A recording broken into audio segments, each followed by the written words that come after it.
Welcome you all on the educational wall. आज हम शुरू कर रहे हैं प्रायिकता चैप्टर के क्वेश्चन नंबर 10 पे आ चुके हैं, तो वो शुरू करेंगे।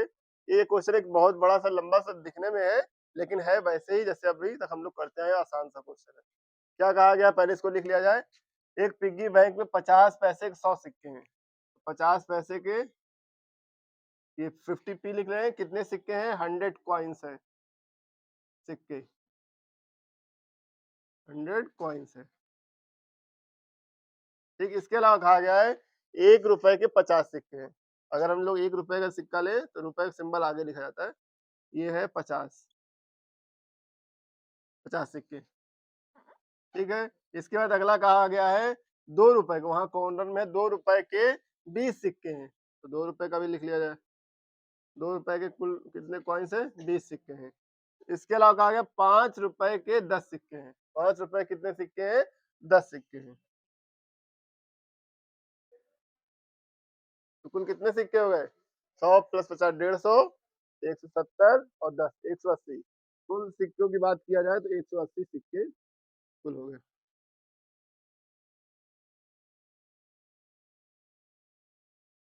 अब हमारा क्वेश्चन है, इसको क्या किया गया? यदि पिग्गी बैंक को हिलाकर उल्टा करने पर कोई एक सिक्का गिरने के परिणाम समप्रायिक है, मतलब उसको मिक्स किया गया और ऐसे गिराया गया, और कहा गया कि अब जो गिरेगा उसका परिणाम समप्रायिक, मतलब कोई भी गिर सकता है, इसमें कोई फिक्स नहीं है कि कौन सा गिरेगा। समप्रायिक होने का मतलब है कि हर एक की संभावना समान है, समप्रायिक है, इक्वल प्रोबेबिलिटी है। अब कहा गया तो इसकी क्या प्रायिकता है कि वह गिरा हुआ सिक्का 50 पैसे का होगा। 50 पैसे गिरने की सिक्का की बात की गई है, तो हम लोग चाहते हैं 50 पैसे के लिए, तो हमारा इवेंट क्या होगा? मान लीजिए हम लिख लेते हैं प्रोबेबिलिटी ऑफ 50 पैसे। प्रोबेबिलिटी ऑफ 50 पैसा की क्या होगा? तो 50 पैसे के जितने सिक्के हैं वो क्या होंगे? हमारे पक्ष की बातें होंगी, तो फेवरेबल आउटकम्स हो जाएगा वो, या कहें हमारे पक्ष की बात हो गई। ठीक है, इसके अलावा टोटल आउटकम्स कितना होगा? 180 हो जाएगा।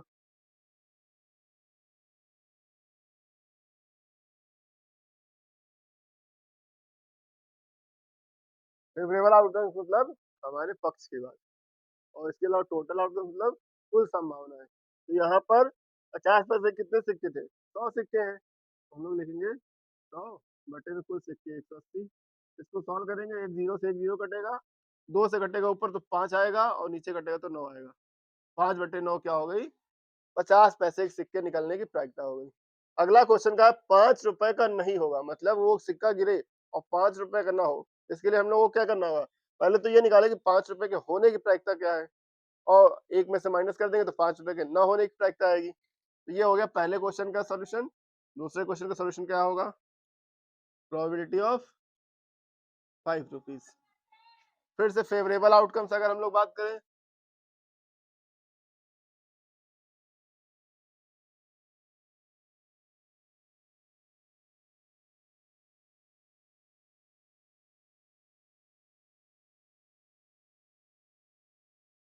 यहाँ पे फेवरेबल आउटकम्स हमारे लिए सिर्फ कितना है?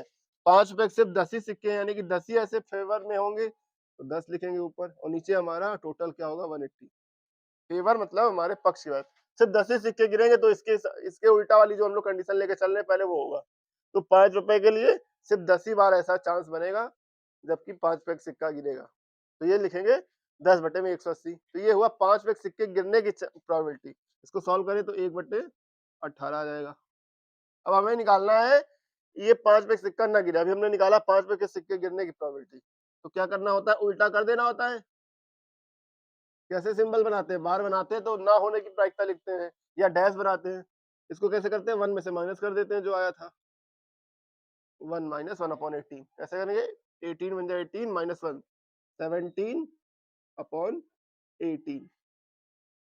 तो ये हो गया 5 रुपए के सिक्के न गिरने की प्रायिकता। एक बार फिर समझिए इसको। करना क्या था हमें?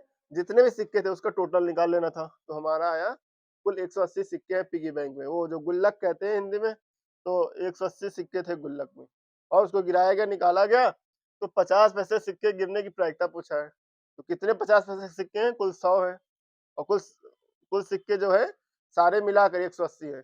100 ऊपर रहेगा, 180 नीचे हो जाएगा, तो 50 पैसे की प्रायिकता आ जाएगी। अब अगला क्वेश्चन था ₹5 का ना हो तो पहले निकाल लो ₹5 का हो की क्या प्रायिकता होगी। ₹5 का होने की प्रायिकता क्या होगी?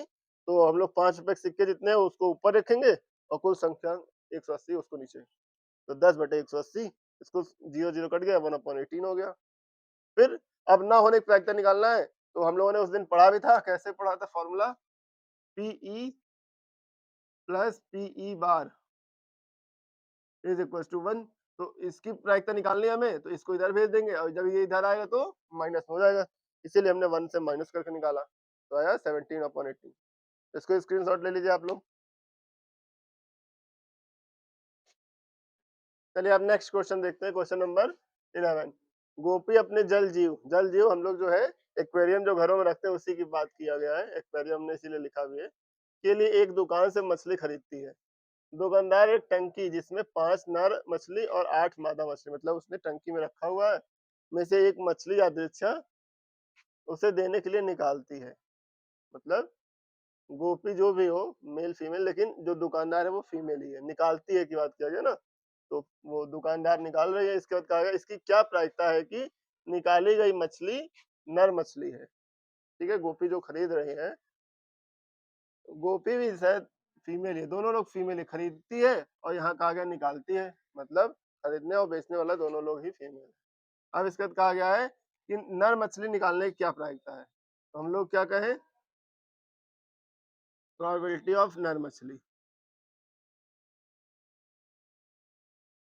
ऐसे लिखेंगे तो क्या होगा, नर मछलियों की संख्या ऊपर लिखेंगे और नीचे क्या लिखेंगे, कुल संख्या।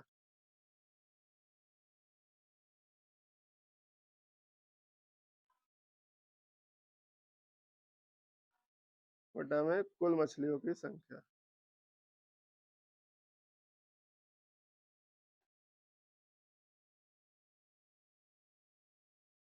एक बात यहाँ पर और सीखने वाली है, यहाँ पे हमें ये सिखा रहे हैं ये इस क्वेश्चन के थ्रू एनसीईआरटी बुक्स, कि मछली का कोई पुल्लिंग या स्त्रीलिंग नहीं शब्द है। ये नहीं कि मछली का मछला कहें, यहाँ इसीलिए इसने क्या कहा है, नर मछली और मादा मछली। मछली शब्द दोनों के लिए यूज किया सकता है, अगर स्पेसिफाई करना है जेंडर तो हमें नर और मादा वर्ड लगाना पड़ेगा। ठीक है, नर मछलियों की संख्या कितनी है, 5 है, तो ऊपर होगा 5 और कुल मछलियों की संख्या क्या होगी, 5 प्लस 8, 5 प्लस 8 कितना होगा, 13। 5/13 होगा इसकी प्रायिकता, नर मछली के निकाले जाने की प्रायिकता। यही क्वेश्चन है, ये बहुत आसान सा था, बस ये क्वेश्चन हमें समझने का थोड़ा सा स्क्रीनशॉट ले लीजिए। चलिए अब नेक्स्ट क्वेश्चन देखते हैं, क्वेश्चन नंबर 12। कहा गया है एक संयोग के खेल में एक तीर को घुमाया जाता है जो कि विश्राम आने के बाद संख्याओं 1 2 3 4 5 6 और 8 को इंगित, किसी एक संख्या को इंगित करता है। तो देखिए और बताइए कि क्या प्रायिकताएं हो सकती हैं। देखिए एक जैसे कि हम लोग वो गैम्बलिंग वाला गेम देखते हैं, उसमें क्या करते हैं वो लोग घुमा देते हैं और उसके बाद बॉल छोड़ते हैं। इसमें क्या है, तीर है, घुमा दिया गया और कहा गया ये तीर किस संख्या पर आकर रुकेगी, ये हमको बताना है। तो संख्या पर आकर रुकेगी ये नहीं बताया गया, कहा गया कि ये संख्या क्या प्रायिकता है कि यह तीर 8 को इंगित करेगी। इंगित करने की बात कहा है, 8 को इंगित करेगा, इसकी क्या प्रायिकता है। तो 8 कितने कॉलम में बना है, सिर्फ और सिर्फ यहाँ पर एक कॉलम में बना हुआ है 8, तो मतलब एक ही कॉलम ऐसा है जो हमारे फेवर की बात होगी। और कुल कितने कॉलम है, तो 1 से लेकर 8 तक कॉलम, यानी कि 8 कॉलम है कुल। एक खाना या एक कॉलम हमारे पक्ष का है, या कहें इस क्वेश्चन के पक्ष का है, और बाकी जो है हमारे पक्ष के नहीं है। तो क्या होगा इसके लिए, प्रोबेबिलिटी ऑफ 8 क्या होगा, सिर्फ एक पक्ष की बात है, एक खाना है और कुल कितने खाने हैं, 8, यानी कि 1/8 क्या होगा इसके लिए प्रायिकता होगा। अब दूसरा क्वेश्चन कहा एक विषम संख्या को करेगा, मतलब इसको घुमाया जाए और विषम संख्याओं को निरूपित करो। तो विषम संख्या कितनी है यहाँ पर लिख लेते हैं, 1 है, 3 है, 5 है और 7 है। मतलब कुल हमारे पक्ष की कितनी संख्याएं हैं, 4 हैं, या कहें 4 खाने ऐसे हैं जो हमारे इस क्वेश्चन के पक्ष की बातें हैं। तो कुल संख्याएं 4 हो गई पक्ष वाली, और इसमें उसमें पूरे कितने खाने हैं, तो 8 खाने हैं, तो 4/8 हो जाएगा। 4/8 को और सॉल्व करेंगे तो 1/2 हो जाएगा, 4 एकम 4, 4 दूनी 8, तो 1/2 हो जाएगा इसका आंसर। फिर अगले क्वेश्चन की तरफ बढ़े अगर हम लोग, तो कहा है 2 से बड़ी संख्या को करेगा, मतलब इसमें देखा जाए 2 से कितनी बड़ी संख्याएं हैं, तो लिखा जाए 2 से बड़ी है, 3 है, 4 है, 5 है, 6 है, 7 और 8।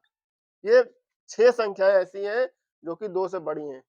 बड़ी तो और भी है लेकिन यहाँ पर सिर्फ 8 ही तक है। तो कुल संख्या कितनी है पी से बड़ी? 6 है और टोटल संख्याएँ यहाँ कितनी थी? 8। तो प्रोबेबिलिटी ऑफ ग्रेटर दैन 2 ये हमने शॉर्ट में लिखा हुआ है, ग्रेटर दैन 2 का मतलब 2 से बड़ी संख्या है। इसको शॉर्ट में चाहे तो हम पूरा ये सेंटेंस लिख देते 2 से बड़ी संख्या या ऐसे शॉर्ट में लिख दिया, तो ये भी लिख सकते हैं, कोई दिक्कत नहीं। 6/8 आया, इसको काटेंगे तो क्या होगा? 2 से काटेंगे तो 2 तिहाई 6, 2 चौक 8, आंसर आएगा 3/4। अब अगला क्वेश्चन है 9 से छोटी संख्या को करेगा इंगित। इंगित करने की बात हो रही है ना, तो 9 से छोटी संख्या को इंगित करेगा। इसमें क्या होगा? तो यहाँ देखें तो कितनी संख्या 9 से छोटी है? सब के सभी संख्याएं छोटी हैं। तो 9 से छोटी संख्या 9 से छोटी संख्याएं 9 से छोटी संख्याओं में सभी आ जाएंगे 1 2 3 4 5 6 7 और 8। ये है एंड का सिंबल एंड 8। अब ये सभी क्या है? 9 से छोटी हैं, तो इसके लिए हम लोग क्या लिखेंगे? p less than 9। ये क्या है? लेस देन 9 मतलब वो संख्या जो भी संख्या होगी हमारी यहाँ लिखी गई होगी और वो 9 से छोटी होगी। तो ये सभी संख्याएं 9 से छोटी वाली हैं, इनकी प्रायिकता क्या होगी? इनकी कुल संख्या 8 है और कुल संख्या खाने में कितनी है यहाँ पे, या कॉलम कितने हैं? 8 है। तो 8/8 यानी कि कुल मिला के 1। जब सारी संख्या ही 8 से छोटी, एक 9 से छोटी है, तो चाहे जैसे भी घुमाओ हर बार 9 से छोटा आएगा ही। यानी कि उसकी पूरी की पूरी चांसेस कितने 100% कहें या फिर प्रायिकता में कहें तो 1 है। ठीक है? इसको स्क्रीनशॉट ले लीजिए। अगर वीडियो अच्छी लग रही हो तो वीडियो को लाइक करिए, चैनल को सब्सक्राइब करिए और ज़्यादा से ज़्यादा कमेंट करिए और लोगों को भी शेयर करिए जिससे उनकी मदद हो सके। Thank you.